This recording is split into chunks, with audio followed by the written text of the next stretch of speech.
$1,000, but you have to pay 20% of that. So you have to pay $600 for this part of the visit, whatever, and we'll pay the other rest of it. Hey, it starts off, a doctor sees a patient. They have a system, an EMR, an EHR system, electronic medical records, electronic health records What's the system. difference between those two?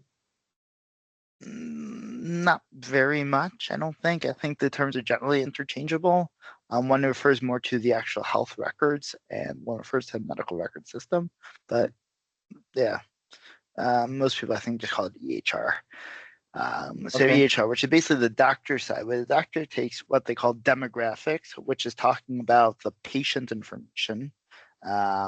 They have the here. I'm going to share my screen also on this, and we could go through just on this HCFA form. I don't want to confuse too many things, but on this form. Okay, so we have on the HCFA. So when you go into the doctor's office, they take all your demographics, your name, your address, your height, your weight, your gender, your blah, blah, blah. I don't know why John Smith is female, but hey, you know what? Nowadays, America, they take your insurance information as well, insurance phone number, insurance policy group if there's a specific number for that, if there's an employer's name, again, where you're working, and if the coverage is under them, etc. So they take all this information. This is usually when you walk into the front door, they sit down, you fill out all these forms, and this is what they take, and they put this into their system. Now, when you actually go to the doctor, okay, the doctor does their checkup, and they go through, and they say, okay, you know what? You're going for a regular visit and regular yearly physical, okay? And you have, I don't know, your foot hurts. So there's three different parts to, let's call it when the doctor codes, and that's where the term medical coding comes from, because there's people, a doctor comes and they put specific codes. On the bottom half of the forms, you have who the provider is that referred it, because some things need a referral. If there's an ID, a doctor has a special ID. Okay. Then you have your diagnosis, which is basically saying what's the reason why you came in today? Is it just a regular visit? There's a diagnosis code for that. And they call it the ICD-10 code. So it used to be an ICD-9, but now they switched to just ICD-10 codes. So every that, oh, I came in and I have my ankle hurts. I think I broke my ankle. I have a fever. I have this. Every single one of these is a different code, a different, and they get mamish so my descriptive. And this says exactly what the pain is. Now, then you have something called the CPT codes, or just call them HCPCS. HCPCS is the official thing, but the CPT codes, which is basically, okay, what's the procedure? Based on this diagnosis, what's the procedure that I'm actually doing for you? Now, this is a way to see, like insurance companies, a basic check they're going to do is say, are you allowed to even do this procedure with this diagnosis code? Like if you come in, you say, I have a foot pain, and they say, oh, we're going to give you open heart surgery because that pays more, they're not going to do that. Like insurance is like, there's no justification why you gave him open heart surgery when he had just came in and said, oh, I have a foot pain. Okay, so Right. there are allowed and disallowed. Which codes are you allowed to use? This one, which ones are you not allowed to use? And then that turns into like a whole nother like kind of scrubbing the claim of what are you allowed to do with which one, and how are you allowed to do it, and are you allowed to do it too often, or you didn't do it often enough, or things like that. The third part is what's called the diagnosis code. So the diagnosis code is, I mean, not the diagnosis, excuse me. The diagnosis code is basically saying, okay, well, which one of these four, and you could, in theory, do more. Okay, which one of these is related to this line? So on one claim, you could have a bunch of lines, 6, you could have more lines, 10, 12, 15, especially like a surgical claim, you could have a lot more. You can do, you basically point and say, okay, well, which one is this related to? Is this related to 1, 2, 3, 4? Is it just related to 1? And then you have a second claim line, which is going to be related to number 2, and a third claim line, which is related to 1 and 2, like that. But you also have your modifiers. Modifiers are basically giving extra information to the insurance company as to why you're billing for this. For example, the very basic denial is, let's say you go to the doctor's office in the morning for a routine checkup. You have your physical every year, you're healthy, Baruch Hashem, go in 9 o'clock in the morning. You come back to that doctor. So that is like a regular office visit, basic office visit, a 99213, just a basic office visit. Okay, so they fill out a claim. Here you go, 99213, done. You come into the doctor's office 4 hours later because you think you broke your ankle. If the doctor wants to bill for you're doing an office visit, the diagnosis code is going to be different because you're not coming in for a routine physical. You're coming in because I have ankle pain and it's swollen and I have to see what the problem is. But the visit is still technically a 99213. So a modifier there's different codes as like modifiers like up to like usually a 1 or 2 digit code. Sometimes it's a letter, number, combination, but a modifier is basically just saying this is a justification why I'm billing this the way I'm billing it. Either I'm billing, and there's a modifier to say that it's a separate and distinct service. Even though I'm billing for what seems to be the same thing, that same basic office visit, the reason why I'm doing this one is separate and unique, and therefore you should pay out this claim because it's a separate service. Something else happened. They had to come back. You can't come to a doctor 5 times. Like, for example, for routine physical. Yeah. So in your example, the guy came in with an ankle pain.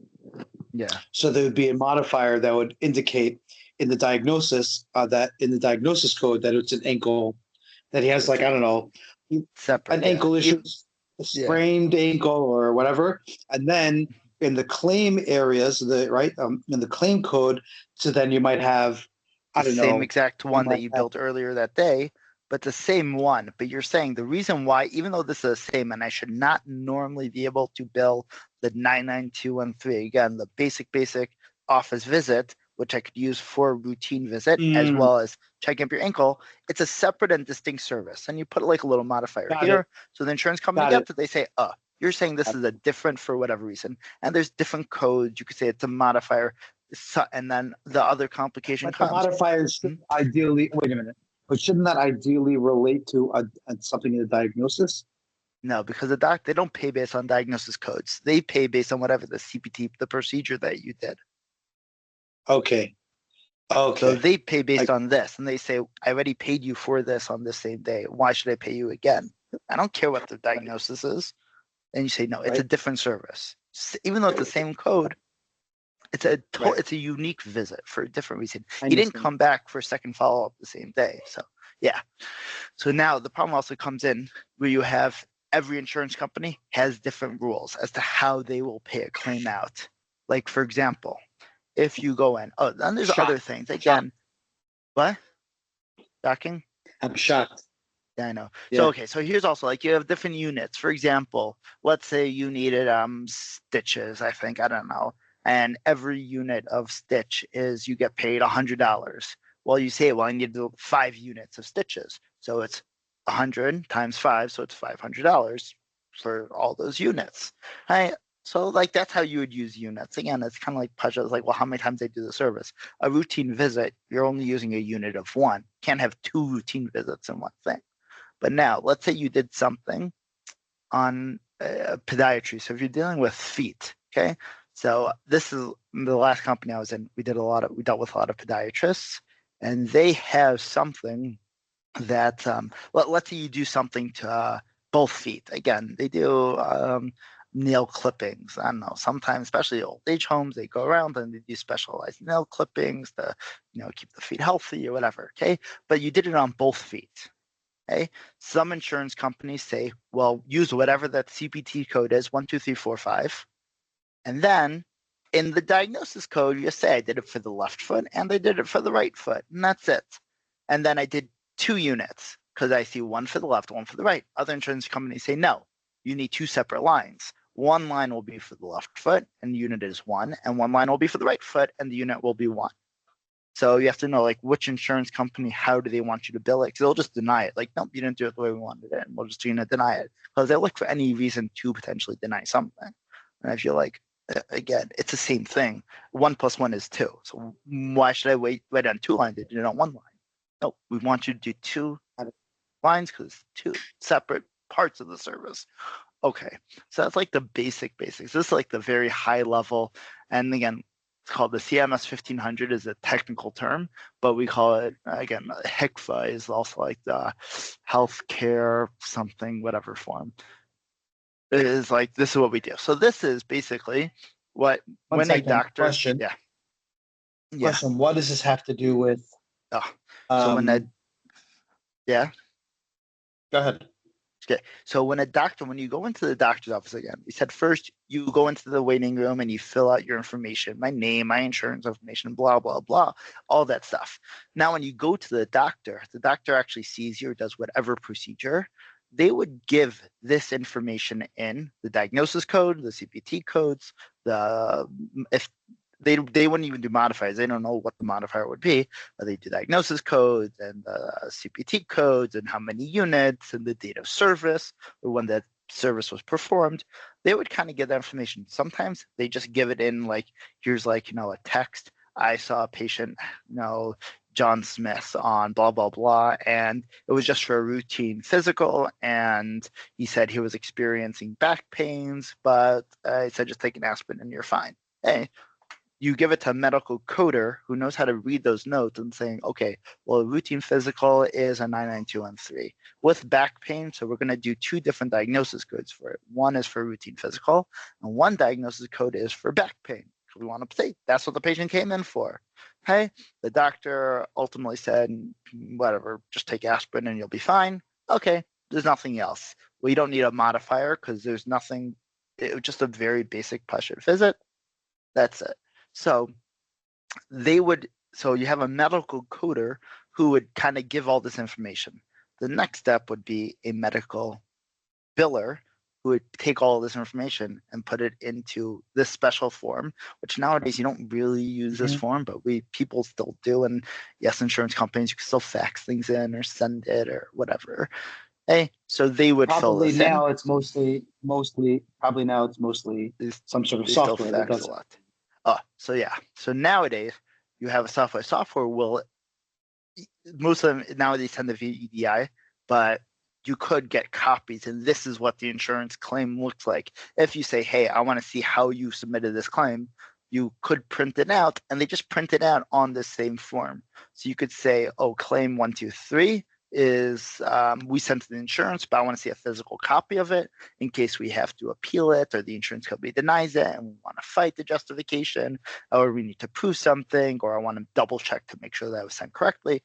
It'll generally come in this format, and you could download these formats online from the different services. Fine. So we spoke about the doctors, where the doctor puts the information. So the doctor would put in, and a lot of doctors here, either they use like a medical scribe tool, which kind of helps them figure out, okay, here's all the notes and then here's the coding for it. Or you actually hire a medical scribe who takes dictation during the visit, and then they populate, oh, I saw this patient, here's this diagnosis, this procedure, and blah, blah, blah. Now we have the other side of it. So that was basically the medical record side of it, or healthcare records or medical records side of it. When you're doing the billing, you bill out something that they call a practice management software, which a lot of them do integrate. Like you might have companies like the big company AdvancedMD. They have their own electronic health records system. What's it called? What's it called? An EHR. So EHR. So the company AdvancedMD. AdvancedMD. Yeah. They're a big company. They just got bought out and now they're jerks. They have their own EHR system. So for the doctor side of things, doctors and the scheduling patients and see the patient's information and demographics, and insurance, right? Whatever. That's very, very smart. This way, everything's integrated for if you have like a small practice. And then you have the other side of it, the practice management, which is basically you pull the visit, say, okay, I saw this patient here. You could pull the visit and then you can populate, okay, let's put the CPT code and this claim and this, and then you submit it to the insurance company. And then you do all the billing is out of a practice management software. So I think the practice management is more like the business side for the doctors to get paid and keep track of all the claims to get paid. The EHR system is more for just doctors because doctors don't know the business side of it. And so it's kind of those two halves are segregated. And the difference is we pass in the visit, or here, I saw this patient. Now you move it over to the other system. one other thing I just wanted to bring up, there are some doctors who, instead of filling this out or instead of giving notes or whatever, they have things that they call super bills, which is basically a lot of times it's custom for the doctor based on what services they provide. There's really, I think there's like 38,000 different CPT codes, different types of services and procedures you could do. For example, I said the basic office visit is a 99213. Okay. That's like you go into doctor, you've seen the doctor before, but there's also a 99203, which is an office visit. But if you're a new patient, yeah. Yoni, you got so it was either on my end or your end, but it was a cutoff. Stop. Yeah. So what was the last thing you heard? You go into the doctor, and that was it. Okay. I didn't really understand. Okay. So you go to a doctor. Okay. So every doctor, there's almost 40,000 different CPT codes. So for example, we said a basic visit is 99213, but there's a 99203, which is if you're a brand new patient to the doctor. The doctor's never seen you, they could bill it at 99203, which generally pays more. But once you've gone there once, I think it's within 3 years of your initial. You don't need to. You telling me the actual codes are just going to get me confused. Fine. So basically, but then even within a visit, you have each one is different, bound by different time lengths. So within just a regular office visit, there's 10 different codes that you could possibly use. Just like regular, I went to see a doctor. So there's 40,000 codes total. So a doctor does not need to see all of them. So sometimes they make something called a super bill, which is basically a checklist, which tells a doctor can say, here's a 20, 30 different procedures that I do. Here are the 50 or 60 different diagnosis reasons why I might do these procedures. And that's it. And I'll go through and I'll just check. I'll write the patient's name on top, the date of service, and I'll give it into my medical biller. Say, here's my super bill, they call it. I don't know what makes it so good or super, but here you go. And basically just a quick checklist for a doctor to see that this is what I did for this patient. Here's the date of service, the patient, done. Now the medical biller would have to go in to find the patient's name and the date of service to match up to their demographics, because you might have multiple John Smiths. But yeah, the doctor just gives the patient a super bill to his biller, and that's it. Okay, so now you're up to the billing side of it. The billers, you have to review the claim to make sure that, yes, everything is inputted properly. Then you submit it. The submitting goes through a clearinghouse. We send an EDI to the clearinghouse. The clearinghouse reviews it. And then either they'll spit it back and say it's incorrect, or we're not going to accept it. It does like a very basic, make sure the formats are correct. And then they'll send it to the insurance company. After that, the insurance company will send it back to the clearinghouse, which will send it back to the practice management system. That's like a basic flow of insurance, of the payment. And then either they'll say, okay, this is how much we'll pay for this service. You bill this $100. Again, they're never paying, almost never paying exactly what you ask for, because there's always contractual rates between insurances and the hospital and the procedures and how much you get paid for this one. So you bill $100.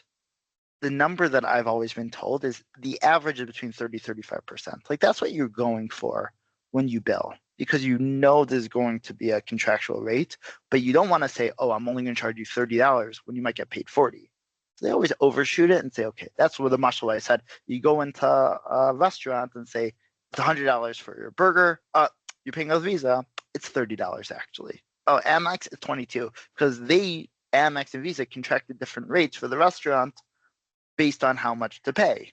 So that's what happened. That's a whole nother process doctors go through, credentialing and contracting with the insurances and negotiating how much will you pay me to do this one and that one, because there's hundreds of insurance companies in America. Not every doctor is going to accept everyone. Probably no doctor accepts everyone. You pick the ones that you want, and there's a whole chachma of trying to figure out, you want to pick the ones that are going to give you the best rates and pay you the most, but also you don't want to have 3/4 of your day empty. So you want to try and figure out what's a good payer mix, they call it, that's going to pay me a decent amount of money that I'm going to be able to fill up my visits, but I'm not going to cannibalize my visits by seeing super, low paying people at the expense of I'm in a very wealthy neighborhood where I could get paid a lot of money for these services. Okay. Then there's a difference of in network versus out of network. Basically, if you're in network, that means that the doctor has a specific contracted rate with the insurance. Says, if you see this, this is how much I'll pay you. Like, done. This is our contract. You can't negotiate. We signed the contract with you. So 1 second.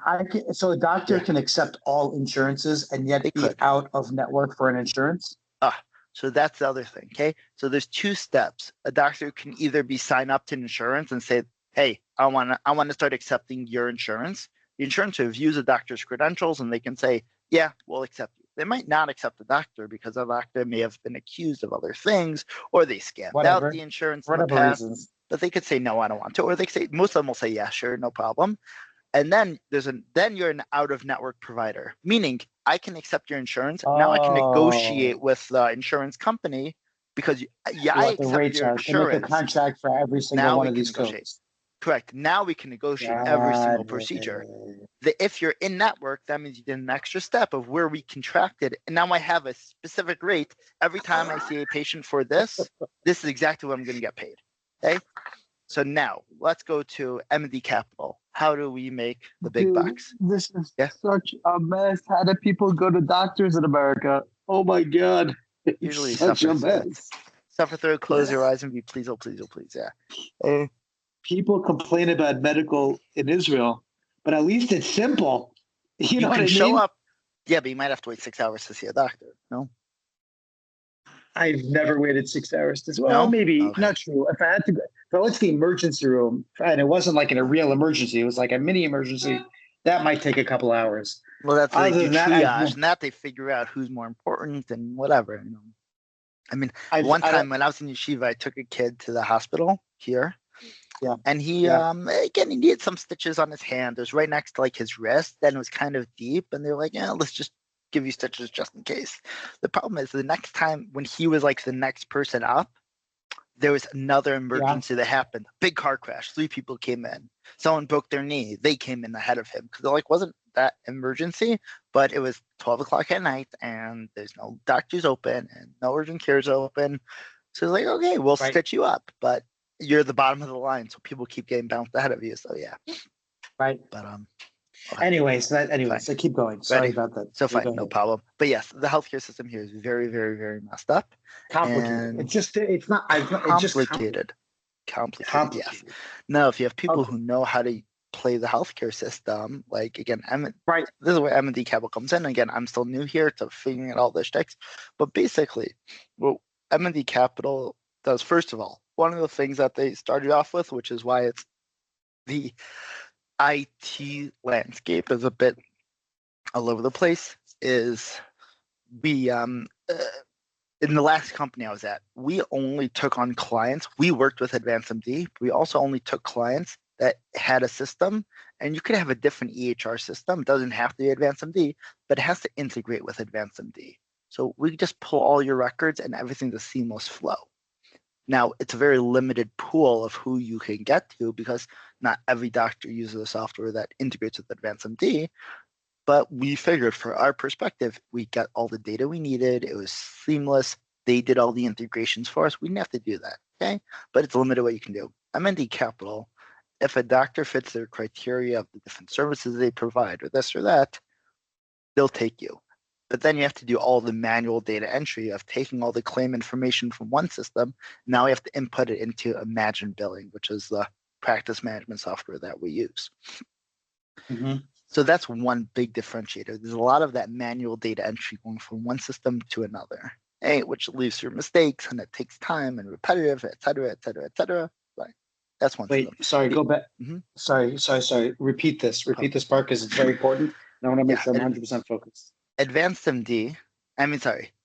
What MD Capital does, they have doctors and they say, we want to service doctors that are out of network because then we can negotiate the rates with doctors. We don't really want to deal with doctors that are in network. Now, a doctor, you could be in network for insurance A and out of network for insurance B. That happens all the time because you say, like, I'm in network for Medicare just because I could see like those patients, but I'm not like hashing and negotiating with the government because Medicare is a government health insurance. I'm not going to negotiate with them, but I'm going to be out of network for Aetna or this or that. because those I could negotiate with much more, and I can get them to pay much more. So those ones I'll be out of network. But for basic visit, okay, fine, I'll just be in network for Medicare. Fine. So M&D looks for the doctors that do surgeries, because that's much again bigger volume of claims. Also in specific areas that we know how to get the insurance company to pay more. And there's different processes and appeals, and like that's actually what the team in Vegas does, is largely, I think it's just one. Megan, am I correct? You guys just focus on gap appeals, right? So yes, the team here focuses on a specific type of appeal called gap approval, where basically you're telling the insurance company who says, we don't want to cover this service because the doctor is out of network and we don't want to cover it, and we don't think it's necessary for the patient.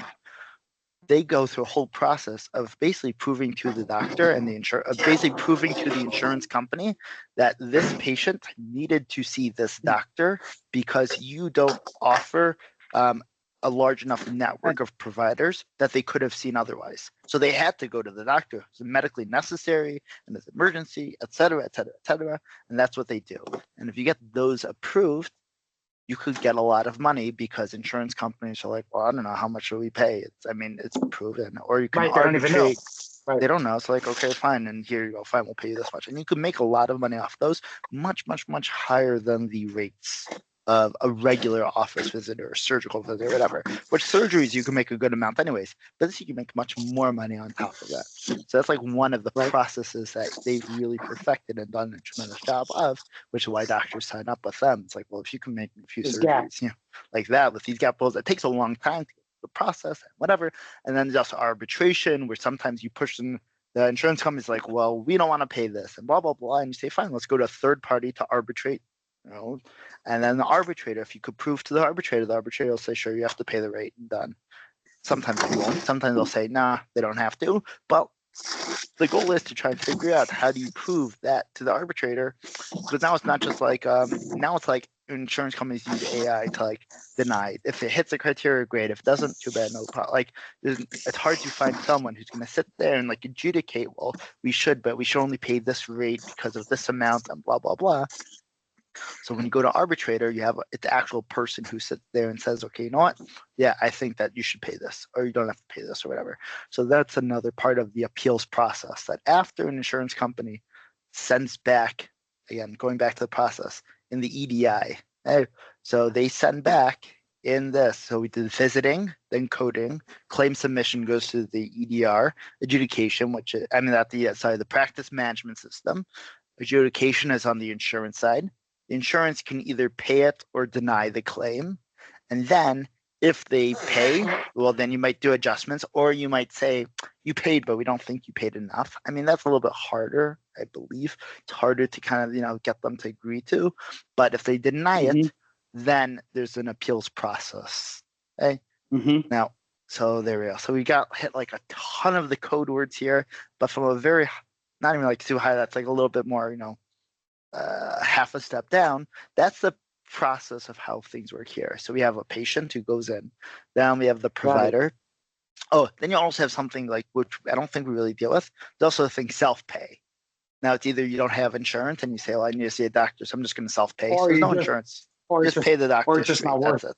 Or it's just not worth it for whatever reason. So there are people, again, I know somebody who had investors for one of our previous companies. They just went and said, oh, I need a $50,000 surgery. Here, put on my credit card. I don't care. Like, to them, it's not worth the whole, I have to wait 3 weeks and insurance and this and that. I'll just pay it out of pocket. I don't care. Done. Pay it. Like, for them, it's not a big deal. So yeah, those totally avoid the whole insurance process. They'll try to fight to get reimbursed, maybe. Sometimes they'll do that, yeah. Or they'll have like this, I'll get a visit now. Okay, I'll have my assistant, or you can hire people, billers, to say, just go to the insurance company, just get paid. That's it. Okay. Just see how much money you can recoup from me now. Okay. These aren't the people who are usually hurting for it. Yeah. Or again, sometimes you have people who say, no, I need this today. We'll fight the insurance tomorrow, but I need the surgery today. So they just self-pay out of pocket. You have the providers, doctors, hospitals, whatever. Payer, which is the insurance company, the insurer. You have the billing office, which we are a RCM company, revenue cycle management.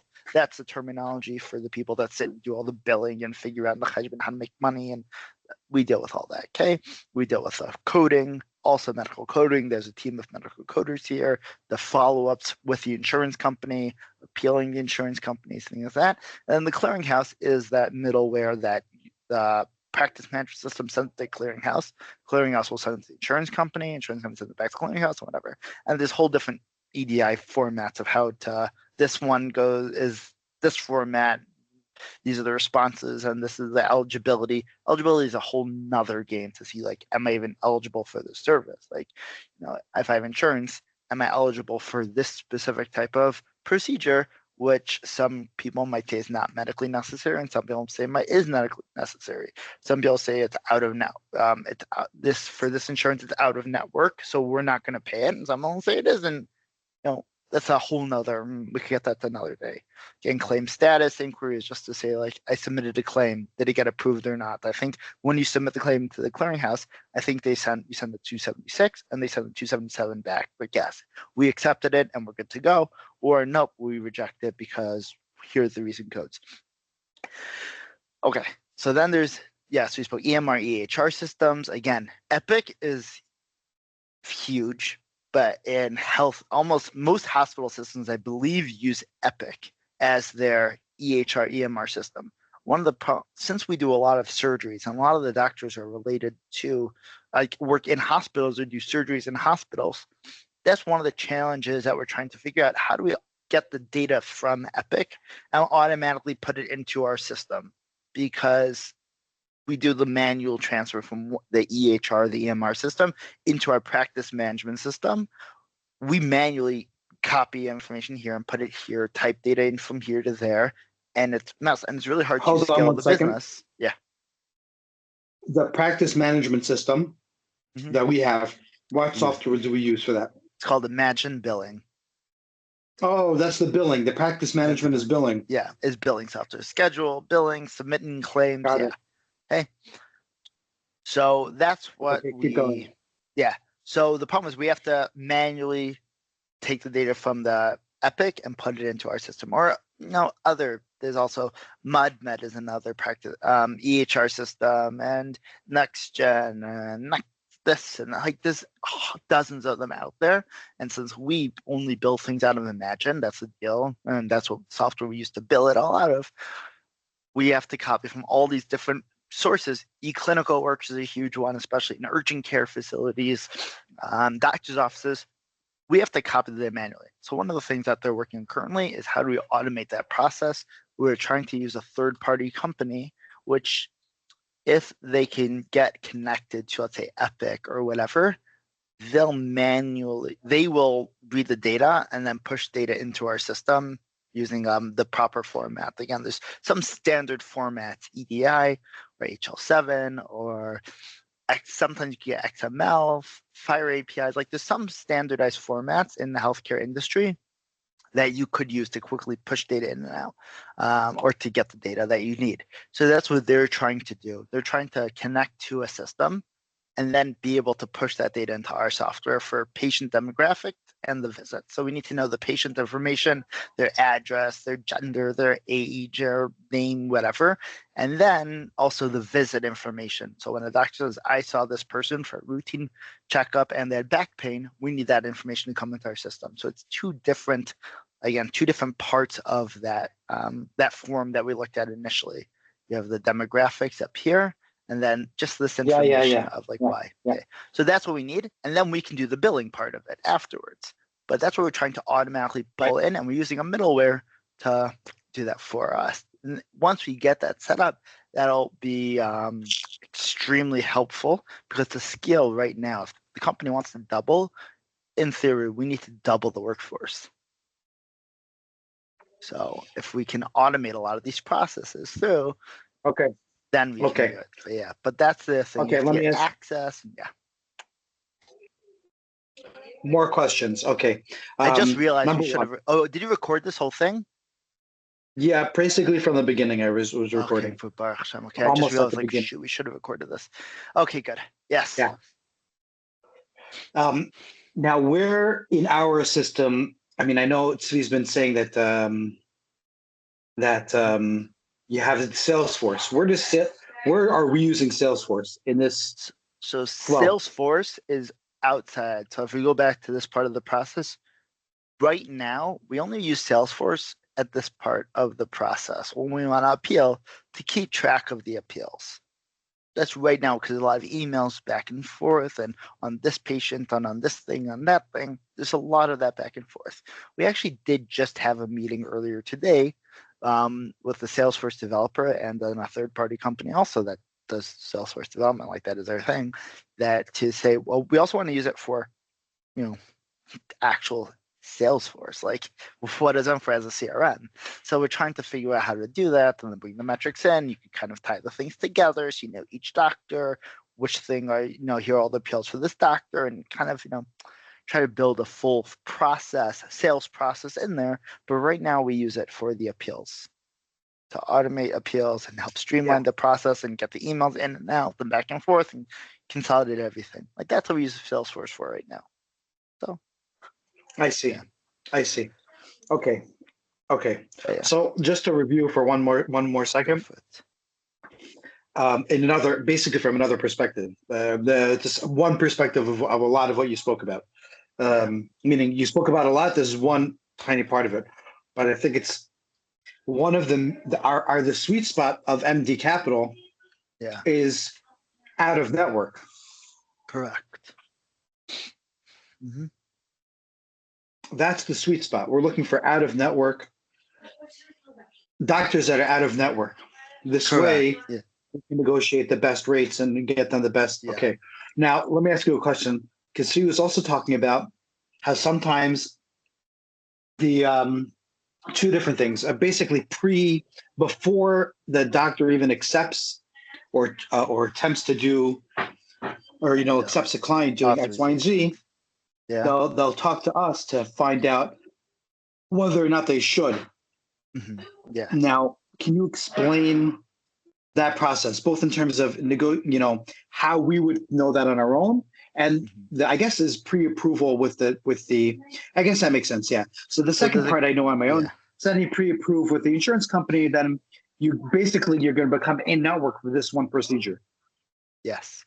So there's a process called prior authorization. We have to get approval that they're going to accept this. Like you say, we need this big procedure, and you're basically showing them like, here, this patient, they can't get it anywhere else and they need this. Can you give them the surgery? Great. They get a prior authorization. So when they submit it, they can get approved, even though they don't normally accept that insurance, or in this case, they'll accept this doctor for this one case. That's basically GAP, right? GAP would be like the afterwards. Prior authorization is you're getting the permission from the insurance company to say, can you accept this? Because got it. Yeah. Got it. It could be the doctor's totally not out of. Could be the doctor's totally out of network. Like not even register with this insurance. You could get a prior authorization and say, listen, we need you to accept this insurance on this person because X, Y, Z. And you could get different prior authorization that to say, okay, yes, we'll accept it this one time. We'll accept it. Here's your prior authorization numbers. When you submit the claim, just give us that code and we know, okay, it was approved. Okay. But it's also like here, it's approved from this week to this week, and that's it. You can't use this authorization for 6 years from now just because you want to. But the first part you were talking about is when we sign up a doctor, we do something. We have like a strategy call where they will go through, and since we've done so much billing and so much out of network and different types of doctors and claims and things like that, we know, come on, for most doctors that we take on board, or we can figure out how much do we think that they could get paid, and based on the insurances and based on this, we have so much data and so many claims. I mean, they've been in business, I think, for 14 years. We have all this information, just like know-how of how to get certain claims paid. Like I was listening to one of the founders, RMA. We had a meeting with Imagine last week, and he was like, I know if you tell me I'm this type of surgeon, I know this is your general breakdown of these types of procedures versus these procedures. And in these procedures, I know you can do X, Y, Z, whatever things, codes, and we could bill for this, this, and this. And if you do this procedure, you can do this and this. And we can basically tell what kind of procedures, and you can help guide the doctor. I don't think we can't give them, tell them you have to do this, this, or this, but we can guide them to say, if you accept more from here, or this insurance, we could get you paid out XYZ. But if you're stuff from here, we're only going to be able to get you like this. Or should you go in network or out of network for certain insurances? Should you be like we see that you're in network for this for Aetna, let's say, insurance company. We know you could get paid much more if you go out of network for Aetna. You should go out of network. Like they'll give advice to the doctors based on that, how to structure. Then there's also all this other, basically how you set it all up behind the scenes. Do you have different tax IDs that you get paid under? It's possible. Aetna will sometimes pay a doctor more out of network than in network. Yeah. The difference is in network, you could get paid right away. Basically 20, 30 days, no problem. Here you go, paid. Because we know the contracted rate. If you met the qualifications, it gets approved, we know how to pay you. Out of network, it turns into a whole like, well, what's the normal amount that gets paid in this zip code, in this area, whatever. There's doctors that we worked with before. It's two from doctors. I think they work in the middle of like Manhattan or whatever. ER doctors. They get paid crazy amounts for very simple things. Why? Because I forgot what the procedure was, but they basically get paid. They're out of network. But so when the insurance company does is they look to, okay, what do doctors normally get paid for this rate? And they look it up and there's a way to research, okay, fine, you get paid XYZ for this. They're the only two doctors that actually do a specific like procedure in that zip code. So they just charge whatever they want, basically. Because the insurance company, when they look it up, they say like, well, how much you get paid for this? What? Basically. Yeah. They have like a mini monopoly. Yeah. Then they're just like, I mean, they don't like abuse like here's $10 million, but it's like a simple thing that they get paid like a couple $1,000 for, because nobody else charges anything else. Now, if another doctor would come in and charge $200 for the same thing, first of all, the insurance company would be like, okay, well, how much does this actually cost? But then if you average it out, okay, we're not going to pay you $2,000, I'll pay you $1,400, whatever it is. But like for whatever reason, like nobody really does a specific procedure that they do in the ER in this zip code, and that's what they look by. So they're like, oh, okay. So they do it and get paid a couple $1,000 for like a relatively straightforward thing. So it's like one of the things that they found out, but just not even scamming the system. The insurance company just like they look at it and this is the rate. Okay, that's what we'll pay because you're out of network. That's the rate we're going to pay you. Right. It's not a scam. You're working the system. Yeah, 100%. That's like the idea. Like, how do you work this in? And that's what we do. We help doctors set up and say, okay, what types of procedures do you do? Do you know that you could build this with this instead? And you get paid more money if you build these two codes together. Or sometimes you get paid more if you build two codes separately or you don't build them together. Because if you build them together, there's things called bundling where the insurance says, well, you build this and this. We're just going to bundle that. That's really one procedure. We're just going to pay you $700. But if you build just for code A, we'll pay $800 for that. Like there's certain other things of how the insurance companies pay out and how they group the codes and whatever that M&D Capital knows how to look at and say, we know how much you think you're going to get paid. We could take a rough estimate. And that's how we can like build a business case for you. You know, the surgeries you do, each surgery, like I think Ari May said, even like they watch surgeries to see how the surgery performed to be able to analyze this is how to build it this way. So, like they really go deep down into understanding the process, or they called up surgeons also.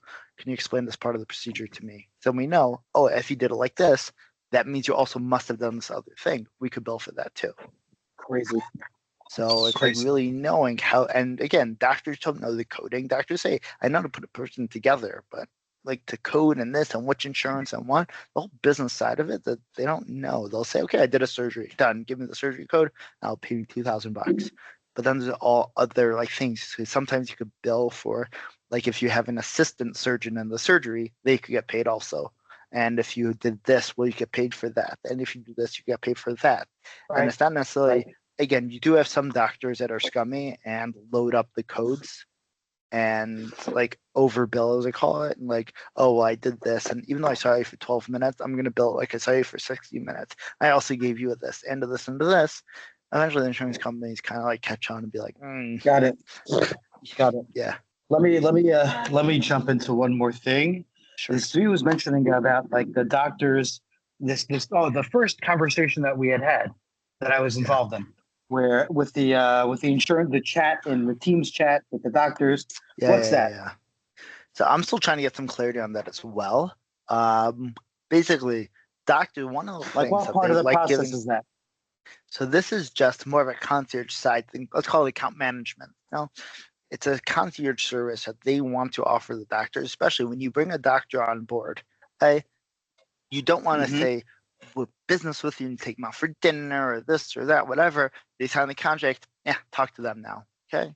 Like they don't want to do that. They want to stay connected with the doctors, especially because they have all this technical know-how. And most of the business they get is from referrals. They have all this technical know-how to help the doctors understand their practice and set up the claims and how to do XYZ.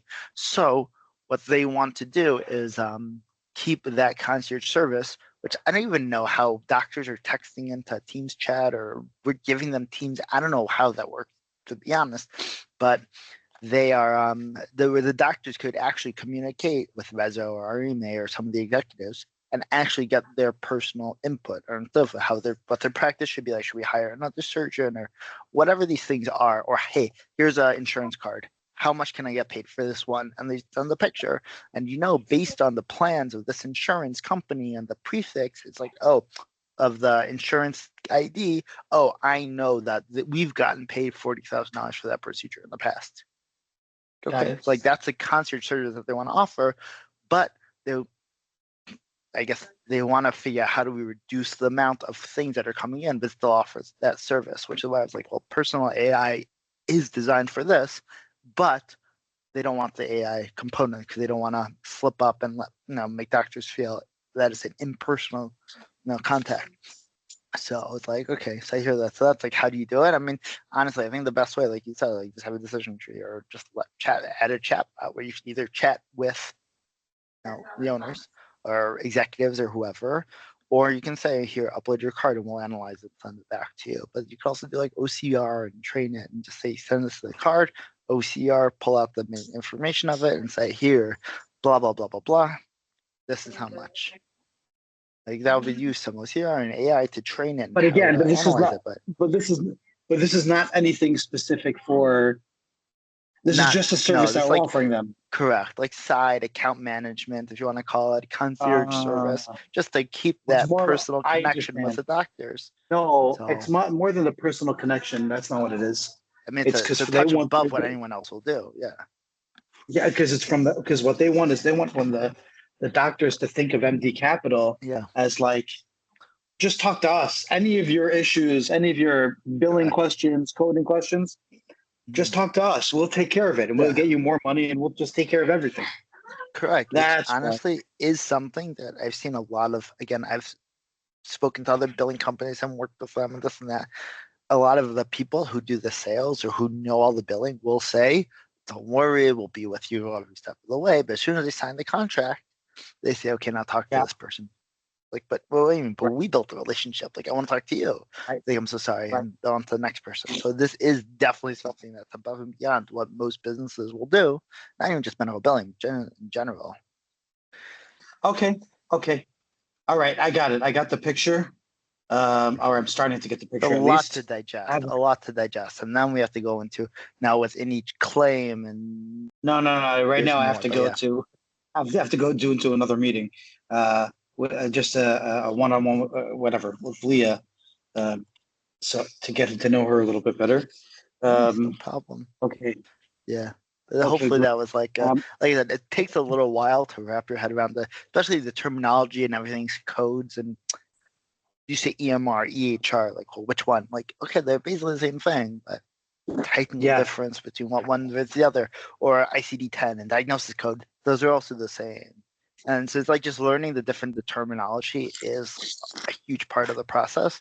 But then it's like, okay, it all fits into the flow. And again, I think that ChatGPT thing was actually pretty good, just in terms of this is the flow. Yeah. So. Okay. Yeah. No problem. Hey, what did I just see on your screen just now a second ago? That was a Jira. No. That was a Jira board. So this is Jira for QuickBase. We're doing different projects. I'm trying to manage everything more in here. I would like to put timelines for all these things. But a lot of these right now are just like quick tasks, whatever. But I would like to put timelines in so we can actually manage and see everything we have for support. We have, these are just like different project ideas that came up. Like, and I'm happy to share this with you. Like, yeah, not yet. I'm not prepared for this yet. No problem. Yeah, we'll get there. But just like ideas that he gave me, I dumped it in here. I was like, great, let's try and put some information there. Some of them are actually doing, and some of them it's like, okay, let's parking lot it. All right, whatever. I got it. You go. I really got to jump. You jump. Okay, dude. We'll talk later. You. Bye.